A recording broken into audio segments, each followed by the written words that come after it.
So I was looking through these old notes from the early 90s. These old notes from the early 90s of my campaign. I was, this is a second edition AD&D, and I'm not sure what level the characters were in this group at this time. You can see that they run into I hit them with 4 phase spiders.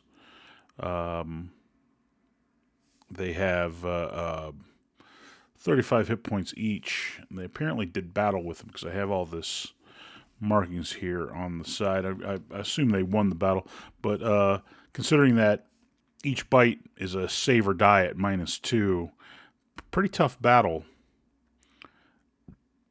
Pretty rough.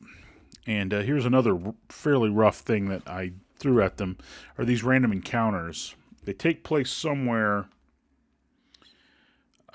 It can't be. So they're in Long Saddle. So I have to assume that this takes place in Long Saddle, which is a community in the Savage Frontier for Savage North in Forgotten Realms. I assume it's still there in the 5th edition version of the Forgotten Realms. I don't know 5th edition lore at all, and don't really care. But in 1st and 2nd edition, Long Saddle is the home of the Harpell family, and I can remember them. I can't remember. I think it was during this campaign where they ran into the Harpell family and actually got along very well with them. But here are the random encounters that happen. Like this one is any time of night. There's random encounter number 1 on the days 28 and 29 of Elysius. Elysius is the 8th month of the year in the realm's calendar. Yeah, so basically August. So it's late summer, high summer even. Any time of night, the PCs discover someone trying to break into a warehouse. He will seem a frightened young beggar. He will shake and cringe in fear, beg for mercy, and weep. He will then suddenly draw forth a pair of daggers and fly at the party members. Now, this guy I have him listed as the assassin, but he's a 13th level fighter. He has 118 hit points. He has Gauntlets of Ogre Power because of 18 double out strength. Look at this. He's a pretty serious dude. 17 Dex and 18 Con. He has a Hat of Disguise, Robes of Blending, Bracer of Defense AC 3, Dagger of Speed +3, Dagger +3, Slippers of Spider Climbing, and a Cloak of the Bat. The assassin was sent to kill an official in town, but then the PCs have messed it up. So I don't see any markings that they actually ran into this guy, but this guy has 4 attacks per round because he's, I think, from his level as a fighter and from dual wielding and from being something like a specialist with those weapons. He had a THAC of 8, but he had +7 to attack rolls, D4 damage, +11 damage. Now, the D4 is not very good, but with the number of attacks he does and his Gauntlets of Ogre Power, he is going to be a bit of a handful. This is a lot to deal with for anyone. Now, this is just a random encounter. This guy's not a major. He doesn't even have a name. He's just the assassin. He's a chaotic evil fighter. So he's just a random encounter, but that's not the only thing. During the day, they meet a traveling salesman. That doesn't sound too bad, with assorted junk for sale. And then a small boy follows the PCs around when they are in town. Whenever his companions, fellow children, they, basically, I guess they follow him around. But until you get to this next page, you can see. So I have 2 separate Griffon attacks on here. These are Griffon attacks. While on the street, a small flock of Griffons. A small flock, 10 Griffons. 10 7 hit die Griffons with 42 hit points each. That's 6 hit points per die. You can see they have a THAC of 13, so pretty good. 3 attacks. And in the second, there's a second Griffin attack. I don't know what I was thinking.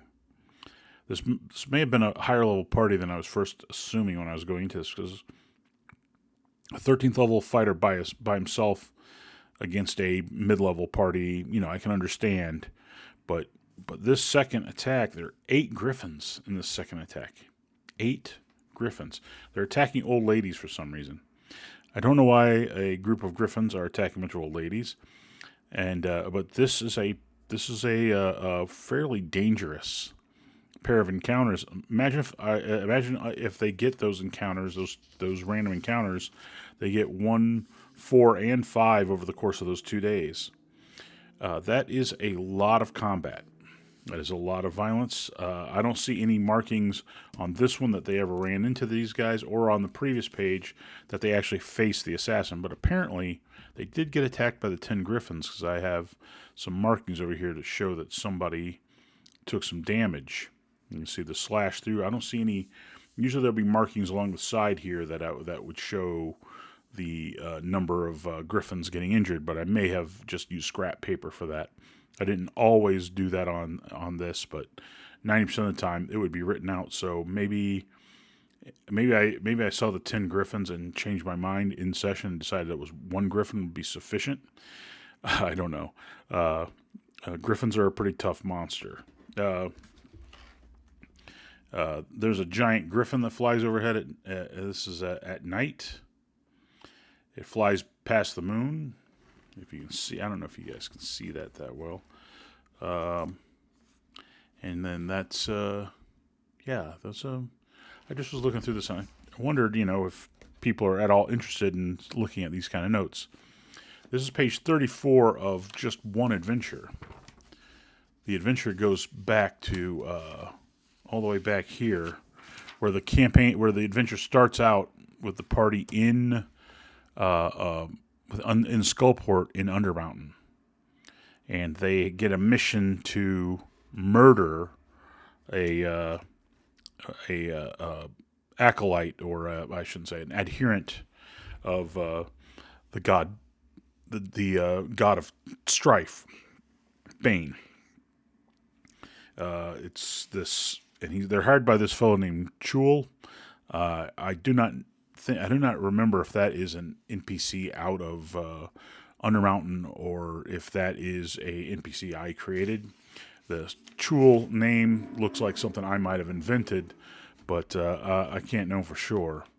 But they are hired by this Chul fellow to kill this wizard who serves Bane.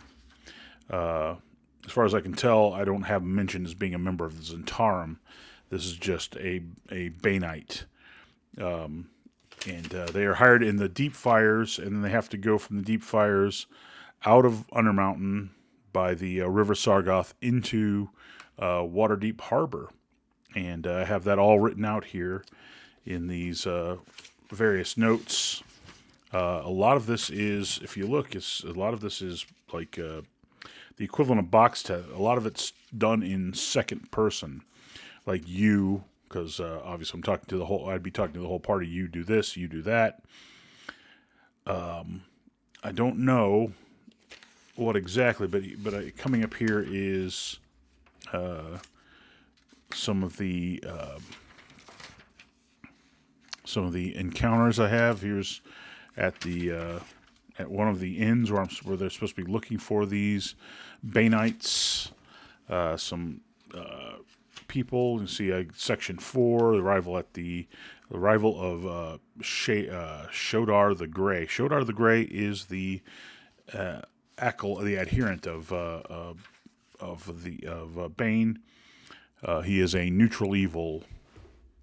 He's a neutral evil 7th level mage, and here's his men: a dozen guards who are 4th level fighters, 6 Baneite acolytes who are 2nd level priests, that's not very dangerous comparatively. But you can see the party actually faced these guys in combat You see where I'm marking off the number of people they've wounded or killed. It looks like they took this guy on. He definitely lost some stone skins. That's what that says over there, stone skins, and took some hit point damage. Maybe they succeeded in their mission. They were going to get 500 gold pieces for this. There's also a Priest of Bane. He doesn't have a name. He's just called the Priest of Bane. He's a 6th level priest, but he has a AC of 0. He has a bunch of cool. He have his spells here. His magic items, a plate mail, shield, mace, +4 against a good, and does double damage against good. Which is fortunate for the party. The party probably only had 1, maybe 2 characters of good alignment in it, if it was a typical one of my groups. Also, it mentions in here that there are 13 party members, which sounds about right. Probably 5 of them were NPCs, 4 or 5 of them were NPCs, and the rest were player characters. I do keep getting mention of a character named Rommel. Rommel was I don't know why he stands out, but he was a friend of mine's character, and that character stands out. He was a fighter magic user thief, or fighter mage thief, because 2nd edition. Elven fighter mage thief, dual weapon wielder. And I just mentioned that he took the longest time to train. Obviously, he must have had to train all 3 classes. I went back and forth in 2nd edition. Sometimes I used training rules straight out of 1st edition. Sometimes I used my own style of training. And sometimes I didn't worry about training at all. I've never been real consistent on that. And often in later campaigns, I ignored alignment and all that stuff. So I am not at all. So the PCs from there move on, headed towards the spine of the world, and they have to face the bloody fist. Deal with the bloody fist. I'm not sure exactly, but you can see most of this. Like, I'll just give an example. I don't know what this is, but you can see that most of this stuff is sort of written, like I said, to be read out, almost like it's all box text. At the docks, when you arrive, again at the city of Waterdeep, are dozens of people. Most of them are here to see Kimberly. Don't know who that is. Have no idea. Tia has felt sick. I don't know who Tia is. Probably an NPC. Entire party, all friends are invited to the welcome home party. Evening at the Mcathras. This is a noble family from Waterdeep. Upon arriving at the ball, the ball is in full swing. So currently there's a ball. The Mcathras only have to, I don't know what that word is. Just announce that there will be a party, and all of the nobility and social lights will arrive. While listening to the incredible bardic tales of Mintipur Moonsilver, there's one of my favorite NPCs to include in these older games. I really liked Mintipur Moonsilver. Sea Dragon issue 187, which at the time was where I got most of this information. You can see a lot of description there, a lot of exposition. I don't know how much of it I actually read in the session. I'm not even sure if the party ever went to this ball. Maybe they did, maybe they didn't. I don't have any notes on the side, obviously, to indicate that they did. I think they probably did. This gives a kind of an indication that maybe I'm a little more narrative focused than I really was. My players were not only allowed, but they often would just ignore some of this stuff. But what I found was if I wrote out this incredibly detailed scripts, that I remembered most of the information without having to reference it, and it quixotically or unusually made it easy for me to go off script. the more detailed the script, the easier it was to go off script, which makes sense. The better prepared I was, the more of this information I had in the back of my head, the easier it was for me to navigate the session. And that's still true today. I don't have the time for this anymore, but clearly, if you'll see, this adventure goes on for more than 60 pages, and here is a treasure list. This is a treasure list from some encounter. As you see, you can see the ink starting to go a little crappy on here. I'm starting to run out of ink, but you can see. I can even this is here. The party takes. You can see the characters' names over here, and their treasure picks. From scrolls of protection from dragon's breath, scroll of protection from fire, rod of absorption, a +3 longsword, a +1 medium shield, potion of invisibility.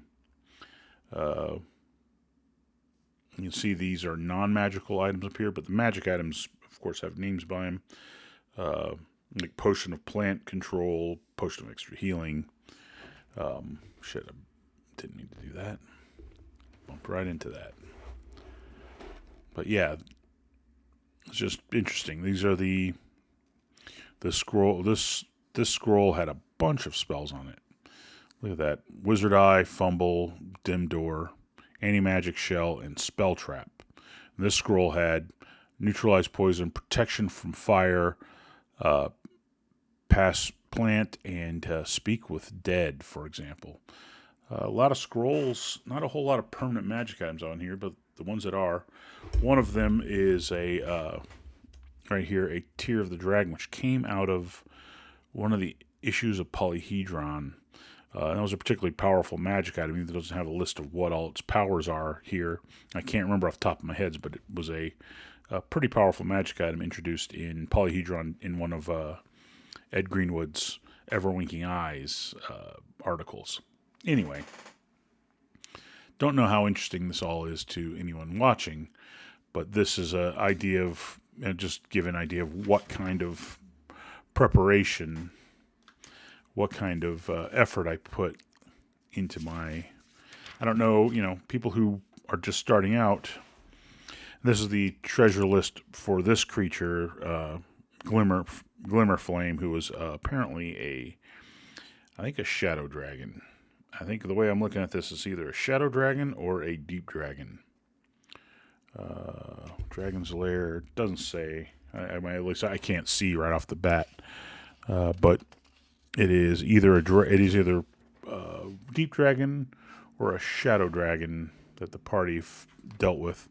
These are the spells it had. It cast as a 17th level caster. So I gave him pretty solid offensive spells, nothing like charm or anything. Yeah.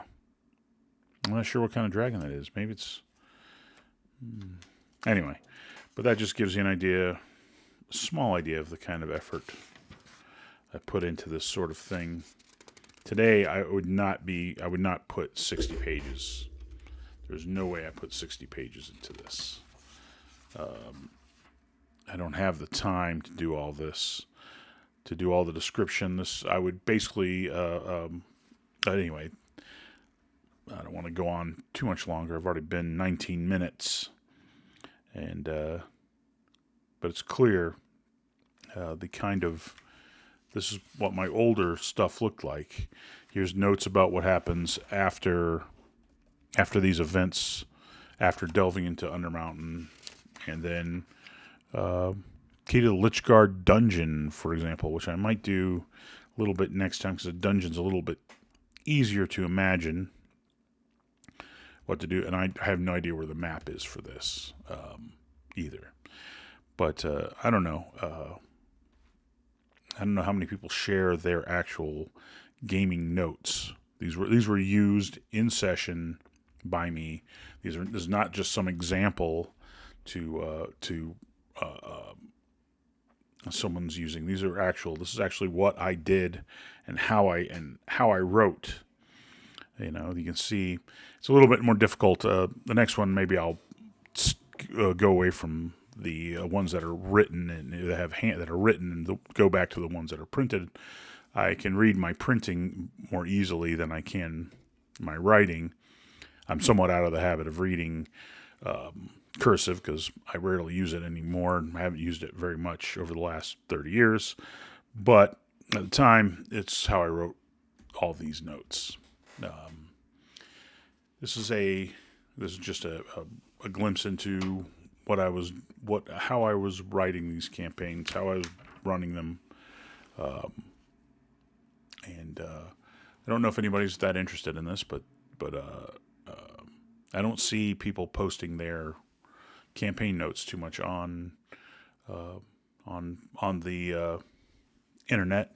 So I thought maybe somebody might be interested in seeing what mine look like and compare them to their own. And I think I've gone on quite long enough. And I will end it there.